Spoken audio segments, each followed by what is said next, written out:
2026년 2월 1일 금융시장에 정말 충격적인 일이 벌어졌습니다. 갑자기 정말 격렬하게 그리고 언뜻 보기에는 말이 안 되는 폭락이 모든 걸 그냥 휩쓸어버린 거죠. 자, 이 숫자 마이너스 32%. 이게 뭐냐면요. 은 가격이 단 하루 만에 폭락한 수치입니다. 정말 엄청나죠? 그리고 이건 마이너스 1610억 달러. 불과 24시간 만에 시장에서 말 그대로 증발해버린 돈입니다. 상상이 가시나요? 근데 진짜 미스테리는요. 단순히 얼마나 떨어졌냐 이 규모가 아니었어요. 대체 뭐가 떨어졌냐 이게 문제였죠. 아니 어떻게 금처럼 대표적인 안전자산이랑 비트코인 같은 위험자산이 어떻게 이 둘이 똑같이 동시에 폭락할 수가 있었을까요? 참 이상하죠. 이 수수께끼를 풀려면 모든 게 엉망이 되기 시작한 바로 그날로 돌아가 봐야 합니다. 자, 모든 재앙의 시작은 뉴욕의 어느 평범해 보였던 금요일 아침이었습니다. 이게 정말 순식간에 벌어진 연쇄 폭락이었어요.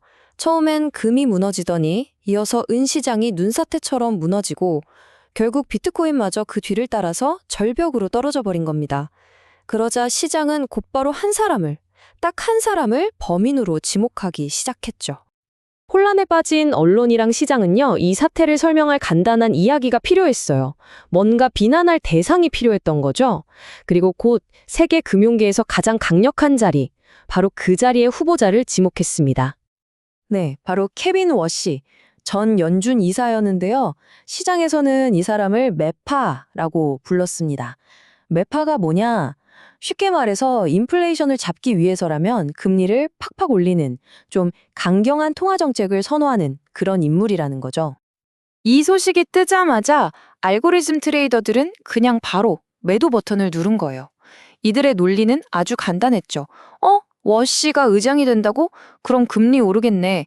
금리가 오르면 달러가 강해지고 강달러는 금이나 비트코인 같은 자산에는 완전 독약이지. 뭐 이렇게 생각한 겁니다. 겉으로 보기엔 아주 깔끔한 설명이죠. 하지만 이게 이야기의 전부는 아니었습니다.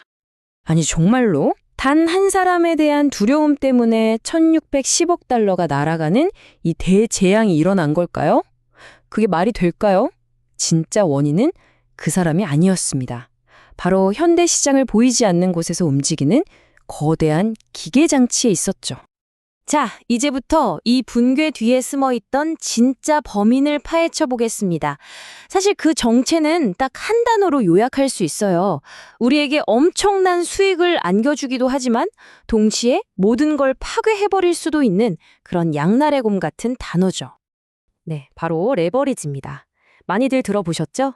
이걸 아주 쉽게 말하면 내 돈은 조금만 가지고 훨씬 더 큰 남의 돈을 빌려서 투자 규모를 뻥튀기 하는 기술이에요. 예를 들어볼까요? 여러분이 50만 달러짜리 집을 산다고 생각해 보세요. 50만 달러가 다 필요한 게 아니죠. 계약금으로 1만 달러만 내고 나머지는 대출을 받는 거잖아요. 이걸로 50만 달러짜리 자산을 통제하는 겁니다. 선물 시장도 똑같은 원리예요. 다만 그 규모가 정말 상상을 초월할 뿐이죠. 어느 정도냐면요. 일부 거래소는 무려 50대 1 레버리지를 제공합니다. 이게 무슨 말이냐면 내 돈 단돈 1000달러로 5만 달러어치, 그러니까 50배나 큰 포지션을 굴릴 수 있다는 거예요. 정말 엄청난 힘이죠. 하지만 이 엄청난 힘 뒤에는요. 정말 무서운 위험이 숨어 있습니다. 왜냐하면 50배의 레버리지를 썼을 때 자산 가격이 고작 2%만 떨어져도 여러분의 원금은 그냥 전부 사라지는 겁니다. 빵원이 되는 거죠. 그럼 거래소는 자기들 손해를 막으려고 여러분의 포지션을 강제로 팔아버려요. 이걸 우리가 마진콜이라고 부르는데 이런 일이 수천 수만 번이 동시에 터지면 바로 연쇄청산이라는 끔찍한 도미노가 시작되는 겁니다. 그러니까 핵심이 뭔지 아시겠죠? 케빈 워시가 이 폭락을 만든 게 아니에요. 그는 그냥 불꽃, 성냥개비에 불과했습니다. 진짜 문제는 이미 시장 전체가 레버리지라는 휘발유에 흠뻑 젖어 있었다는 거죠. 이 성냥 하나에 시장 전체가 불타버린 겁니다. 이게 바로 안전자산이니 위험자산이니 하는 것들이 왜 한꺼번에 무너졌는지에 대한 진짜 이유입니다. 자, 이제 폭락이 어떻게 일어났는지 그 메커니즘을 알았으니 이제부터는 사건 현장을 한번 자세히 뜯어보겠습니다. 왜 어떤 자산은 더 많이 떨어지고 어떤 자산은 덜 떨어졌는지, 그 차이를 한번 분석해보죠. 가장 먼저 드는 궁금증. 왜 은이 금보다 3배나 더 박살이 났을까요? 첫 번째 이유는 바로 시장의 덩치 차이입니다. 여기 보세요. 금 시장은 은 시장보다 무려 10배나 큽니다. 덩치가 크니까 웬만한 매도 물량은 그냥 꿀꺽 삼켜버릴 수 있는 거죠. 훨씬 더 충격을 잘 흡수한다는 뜻입니다. 그리고 두 자산의 성격 자체가 완전히 달라요. 금은 주로 누가 사죠? 중앙은행들이 삽니다. 그래서 좀 묵직하고 안정적이에요. 반면에 은은요, 거의 투기꾼들의 놀이터라고 할 수 있죠. 훨씬 빠르고 변동성도 크고 당연히 레버리지도 훨씬 더 많이 쓰입니다. 그러니까 보세요. 이게 안전자산이라서 덜 떨어지고 위험자산이라서 더 떨어지고 이런 문제가 아니었던 거예요.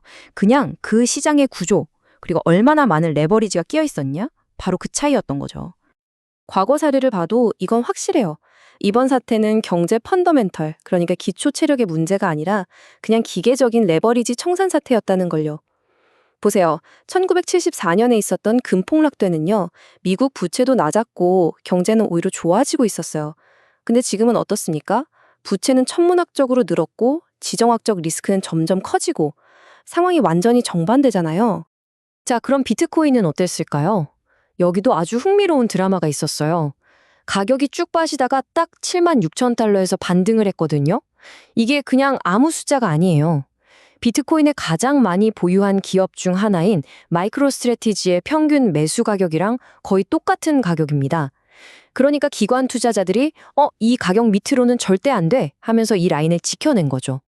자, 이렇게까지 혹독하게 모든 게 청산되고 나면 그 다음엔 뭐가 올까요? 바로 V자로 반등하는 걸까요? 아니면 길고 지루한 바닥 다지기 과정이 시작될까요? 과거 데이터를 보면요. 아쉽지만 U자형 회복에 대비해야 할 것 같습니다. V자형은 급락했다가 바로 튀어오르는 거잖아요. 근데 U자형은 급락한 다음에 한참을 바닥에서 옆으로 기면서 소위 말하는 개미들을 다 털어낸 후에야 서서히 회복이 시작되는 아주 고통스러운 기간을 포함합니다.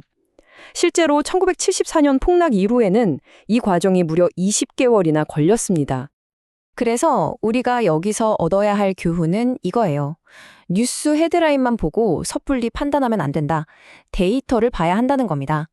진짜 바닥 신호는요, 상황이 좋아 보일 때가 아니라 오히려 정반대일 때 나타나요. 레버리지가 완전히 다 총산되고 마지막 공포 매물이 터져 나오고 뉴스에서는 이제 다 끝났다고 외치고 마지막까지 버티던 개인 투자자가 결국 두 손 두 발 다 들고 포지션을 던질 때 바로 그때가 진짜 바닥일 가능성이 높습니다. 결국 이번 사태는 우리에게 아주 근본적이고 또 중요한 질문 하나를 던집니다.